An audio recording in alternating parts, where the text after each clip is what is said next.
অন্য রকমের logical reasoning করবো, যেটা হচ্ছে নাম্বার সিরিজ। এটা খুব ইম্পর্টেন্ট জেন পাস এক্সামের জন্য।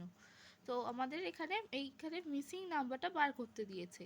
তো এই ট্রায়াঙ্গেলের বাইরে আছে 8, 12, 7, এটার বাইরে আছে মাঝখানটায় আছে 89, এই ট্রায়াঙ্গেলটার বাইরেগুলোতে হচ্ছে 9, 10, 12, আর মাঝখানে আছে 78, আর এই ট্রায়াঙ্গেলটার বাইরে 7, 11 আর 3, আর মাঝখানে কোয়েশ্চেন মার্ক। তো এই মিসিং নাম্বারগুলো বার করতে অনেক সময় লেগে যায়। তার এই মিসিং নাম্বারগুলো বার করার জন্য কিছু ট্রিক্স আছে। যেমন এই মিসিং ম্যাথস লজিক্যাল রিজনিংটার ক্ষেত্রে ট্রিক্সটা হবে হচ্ছে যে 8 ইন্টু 12 করলে আমরা জানি 96 হয়। এবার 96 আর এই যে নিচের নাম্বারটা -7 করলে 89, 9 ইন্টু 10 করলে 90, আর -12 করলে 78, আর 7 ইন্টু 11 হচ্ছে 77, -3 করলে 74।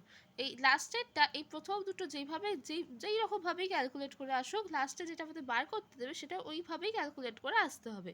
তাহলে 7 ইন্টু 11 77, -3 তাহলে 74। যেহেতু সবগুলোই এই দুটো মাল্টিপ্লাই করে মাইনাস করে এটা এসছে, তাহলে সব এইটাতেও লাস্টেরটাতেও তাই হবে। তাহলে এইটার ক্ষেত্রে, ট্রায়াঙ্গেলটার ক্ষেত্রে এর মিসিং নাম্বারটা হচ্ছে 74। Thank you.